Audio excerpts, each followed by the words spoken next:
Hi there, everyone. That was Vice President Kamala Harris in Bucks County, Pennsylvania, at a site chock full of symbolism and history, miles from where George Washington crossed the Delaware River during the American Revolution.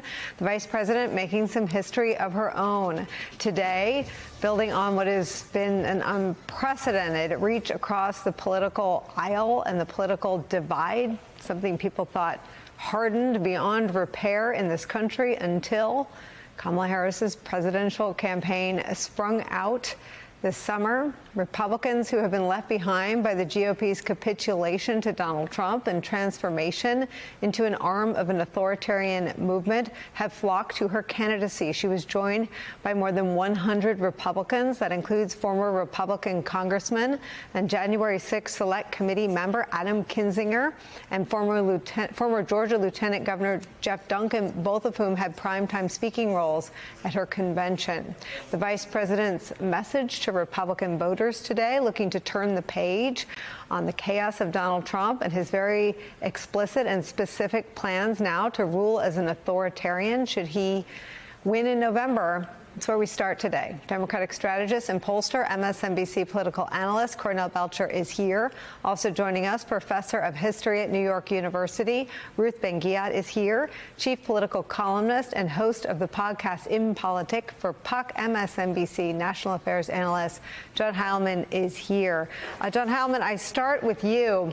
There's something like a finger in the socket for me when I hear the Democratic nominee lifting up and celebrating the courage and patriotism of Mike Pence, someone who served loyally. I mean, if you can say one thing about Mike Pence, it's that he served almost sycophantically Donald Trump for all 4 years, except for 2 hours one day. And it is a day that led to a threat against his family. The mission of hanging Mike Pence was the chant heard around the world on that day. But it was Vice President Harris today who used these words about Republican Mike Pence. Quote, "Were it not for the courage and patriotism of Mike Pence." That was just a stunning thing to hear, John.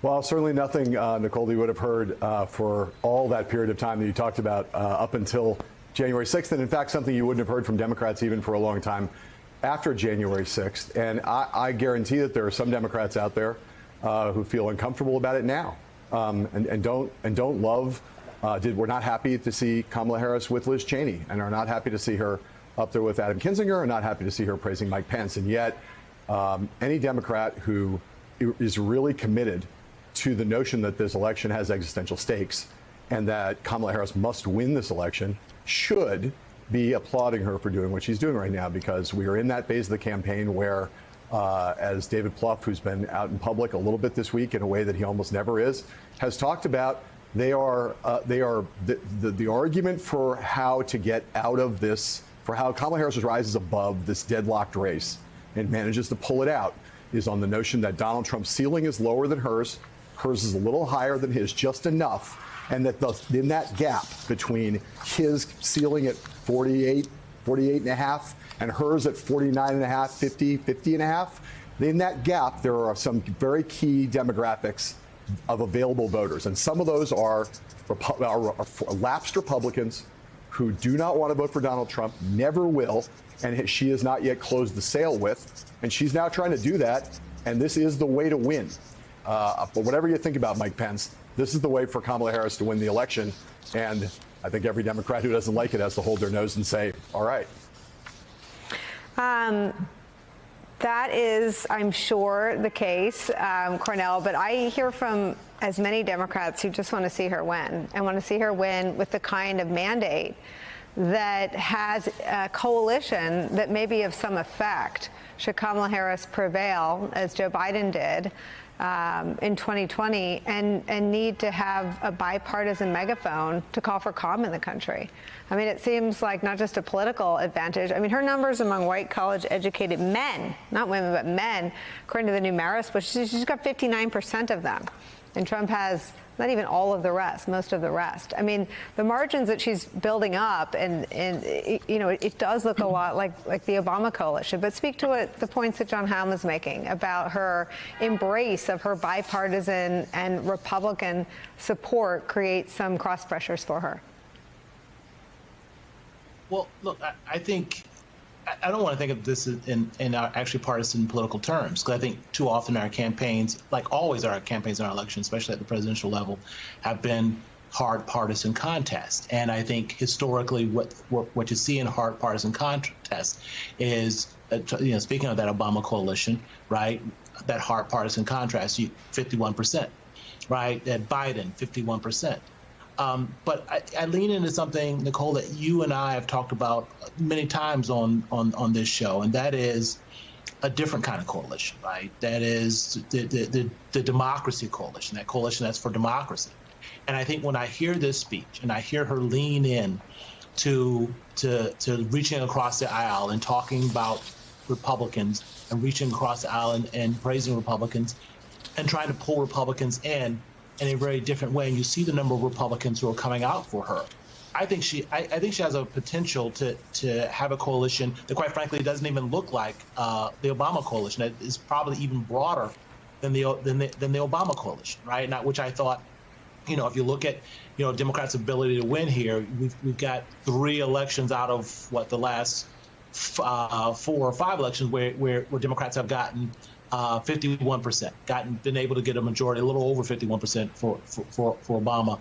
I think if this coalition comes together, it's a big if this coalition comes together, it's more than 51%, Nicole.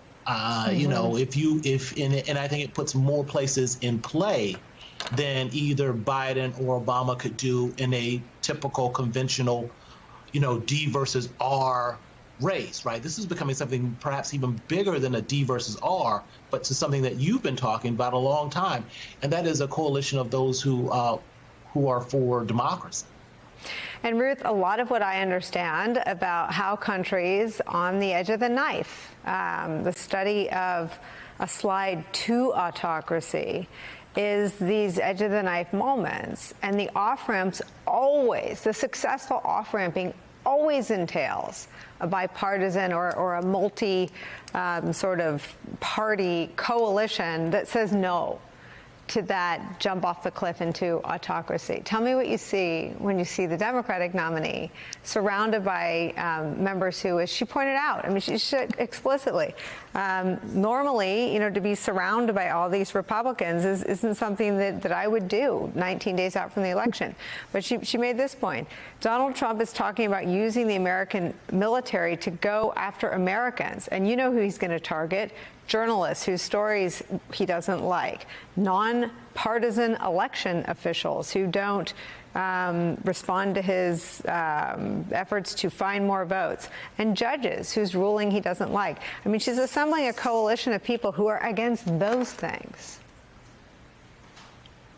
Absolutely. And it's actually really exciting to see, because we know from the study of successful confrontations with autocracy is you need that multi-party coalition.